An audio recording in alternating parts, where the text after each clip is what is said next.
Shalom, selamat malam, selamat berjumpa kembali dalam kasih Tuhan. Selamat bertemu melalui program Saat Teduh Malam Badan Pekerja Sinode Wilayah 4 Gereja Toraja. Dari Jemaat Kota Jakarta, kami menyampaikan salam sejahtera bagi saudara-saudara sekalian. Dan mari dengan penuh kerendahan hati kita bersama-sama menjumpai Tuhan melalui ibadah kita pada malam hari ini. Mari kita memuliakan nama Tuhan. Great is thy faithfulness.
Aku percaya akan matahari meski ia tak sedang bersinar.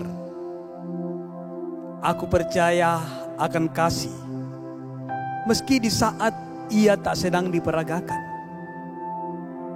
Aku percaya akan Tuhan meski dikala dia sedang tak berbicara.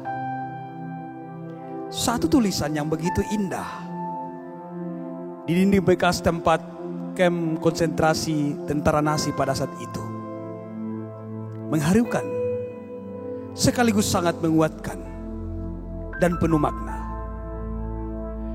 Menyingkapkan pergumulan iman yang sukar dan berat, namun teguh dan jelas. Pandangan ini melampaui pandangan jasmania.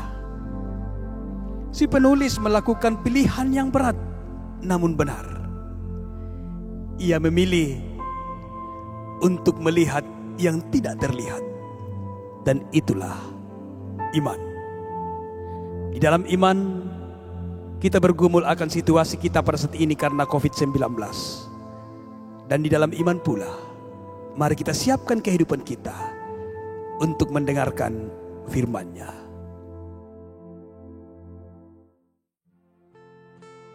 Mari berdoa untuk mendengarkan firman Tuhan.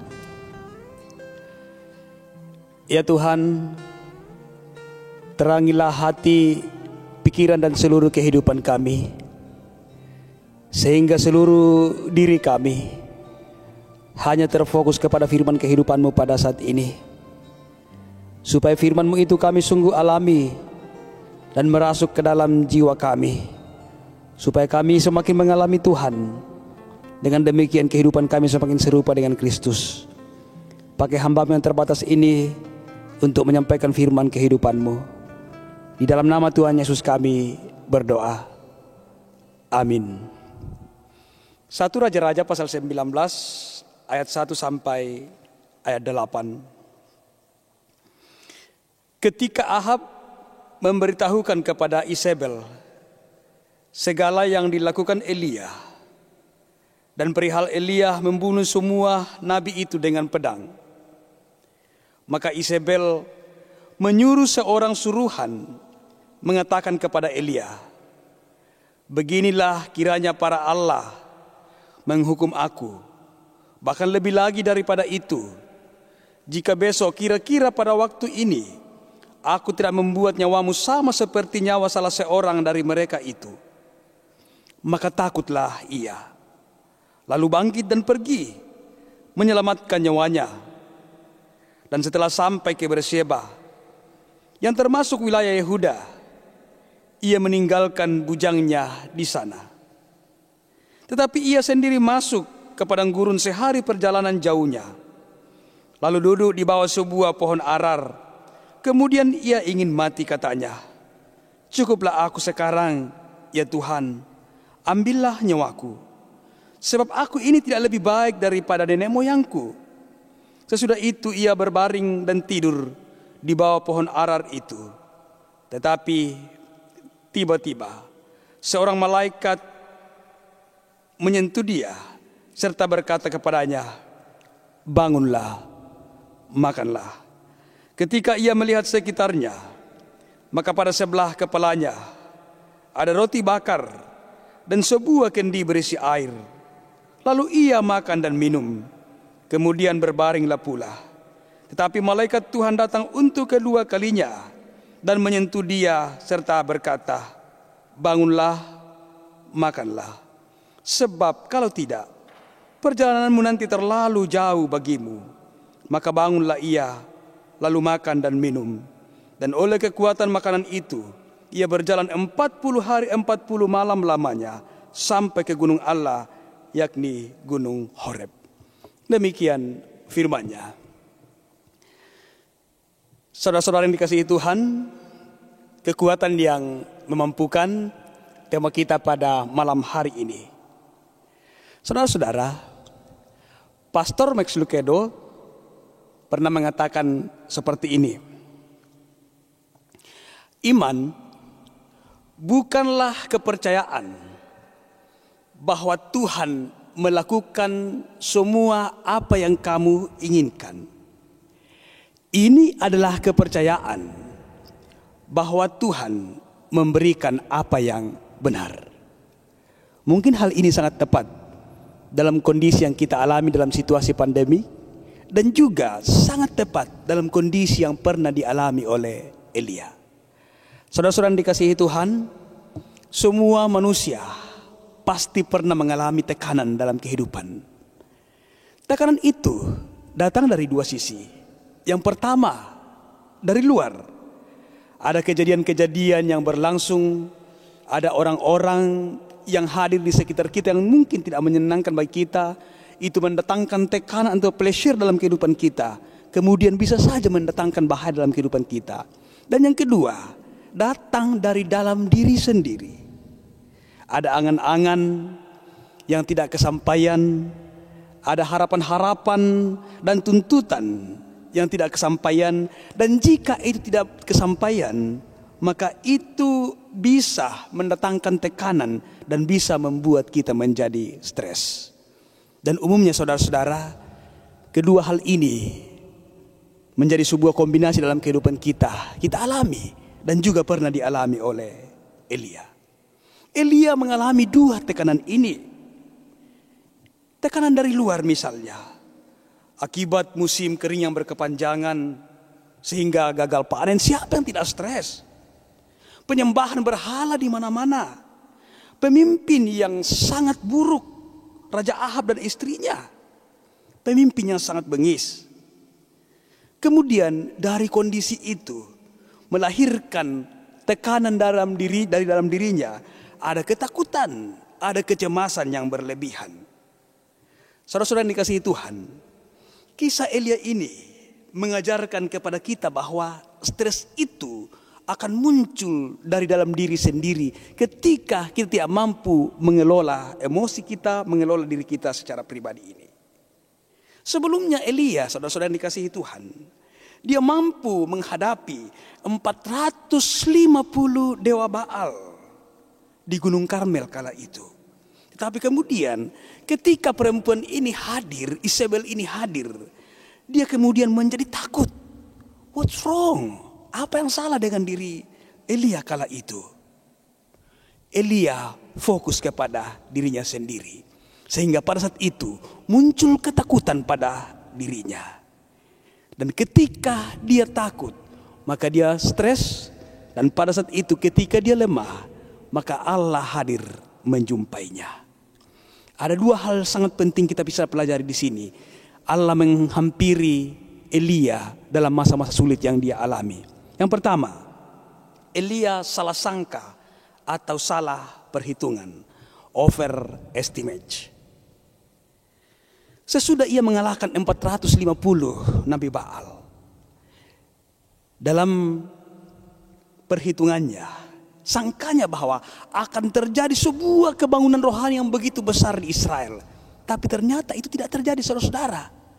Malah penyembahan berhala semakin bertambah. Meleset harapan itu, saudara-saudara. Kemudian yang kedua, dia salah menaruh harapan atau target ekspektasi. Dia biasa melihat campur tangan Allah yang ajaib. Dia biasa melihat hal-hal yang spektakuler yang dilakukan oleh Allah. Misalnya burung gagak membawakan makanan di tepi sungai Tigrit. Dan mujizat-mujizat yang lain yang dia lihat dalam kehidupannya. Dan pada saat ini, hal itu kemudian menjadi berubah. Ketika ada ancaman dari Isabel pada saat itu. Dia stres, saudara-saudara yang dikasihi Tuhan. Saudara-saudara yang dikasihi Tuhan, dalam masa-masa seperti itu, Allah hadir menjumpai Elia. Dikatakan di ayat 5 dan ayat 7. Malaikat Tuhan datang dan mengatakan, "Hai Elia, bangunlah dan makanlah." Ada dua tujuan, saudara-saudara, Allah menjumpai Elia di sini. Yang pertama, ingin meluruskan estimasi daripada Elia. Dia ingin mengatakan bahwa jika engkau mengandalkan kekuatanmu untuk melawan Isabel, itu terlalu kecil dan pasti engkau tidak akan mampu. Dari ayat 4 terlihat di situ Bagaimana ketakutan daripada Elia, dia mengatakan bahwa aku tidak lebih baik dari nenek moyangku. Aku ini seorang diri saja. Tetapi Tuhan hadir mengatakan, it's not about you Elia. Itu bukan dirimu Elia. Itu bukan urusanmu. Urusanmu adalah percaya kepadaku. Dan biarkanlah aku yang berperang melawan kekuatan daripada Isabel itu. Ia ingin mengatakan bahwa perbaiki estimasi itu. Jawabannya ada di ayat 18. Ketika Elia merasa seorang diri saja, dikatakan di ayat 18 bahwa ada 7.000 orang Israel yang masih menyembah Tuhan dan bibirnya tidak mencium Dia. Ada perbedaan di situ. Allah hadir menjawab di situ. Saudara yang dikasihi Tuhan, di tengah-tengah situasi yang dialami oleh Elia, keterpurukan Elia, Tuhan datang mengatakan, be strong Elia, jadilah kuat, makanlah. Dan yang kedua, yang mau dikatakan di sini bahwa Tuhan ingin meluruskan jalan Elia. Tuhan ingin meluruskan jalan Elia. Tuhan tidak hadir lagi dalam bencana alam, dalam api, dalam hal-hal yang besar. Tetapi kemudian Tuhan hadir dalam angin sepoi-sepoi. Dalam tiupan semilir angin yang nyaris tidak terdengar. Mau mengatakan bahwa Tuhan hadir di dalam kesunyian. Silence. Di dalam keterpurukan Tuhan ada menguatkan Elia. Saudara yang dikasihi Tuhan, di masa-masa pandemik saat ini, percaya bahwa Tuhan ada. Tuhan hadir dengan kekuatannya menguatkan kita sekalian. Stephen Furtick pernah mengatakan seperti ini, bahwa iman tidak semestinya akan selalu merubah situasi yang ada pada diri kita. Karena pada saat itu Tuhan bisa merubah diri kita. Kekuatan dari Tuhan menguatkan Elia untuk terus berjalan. Dan kekuatan itu pun akan terus menguatkan saudara dan saya untuk terus melanjutkan kehidupan ini. Be strong in the Lord. Tuhan menolong saudara dan saya. Haleluya. Amin. Mari kita berdoa. Ya Tuhan, terima kasih untuk firman kehidupan yang kami alami pada malam hari ini. Kami tahu Tuhan, bahwa terkadang kami harus berhadapan dengan situasi-situasi yang mungkin sangat sulit dan berat dalam kehidupan kami. Namun firman-Mu mengatakan kepada kami bahwa kekuatan untuk menjadi kekuatan kepada kami adalah kekuatan yang daripada Tuhan sendiri. Engkau berjanji untuk hal itu. Yakinkanlah kami Tuhan, untuk terus percaya akan kekuatan daripada Tuhan, supaya kami semakin kuat melanjutkan kehidupan ini. Peliharakanlah kami Tuhan dalam masa-masa sulit pada saat ini. Peliharakan semua pengurus BPWSW 4 Gereja Toraja. Peliharakan semua jemaat-jemaat. Peliharakan semua pengurus Sinode Gereja Toraja dan semua jemaat dimanapun berada. Tuhan, lanjutkanlah pemeliharaan-Mu Tuhan. Biarlah kami terus berjalan di dalam tuntunan kasih sayang Tuhan. Ampuni kami Tuhan, dan terimalah doa kami. Karena doa ini kami bawa dalam nama Tuhan Yesus. Itulah Tuhan dan Juru Selamat kami. Kami datang berdoa kepada Bapa di sorga. Amin. Sebelum kita menutup ibadah ini, saudara-saudara, masih ada satu persembahan pujian yang akan kita dengarkan bersama-sama.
Ibu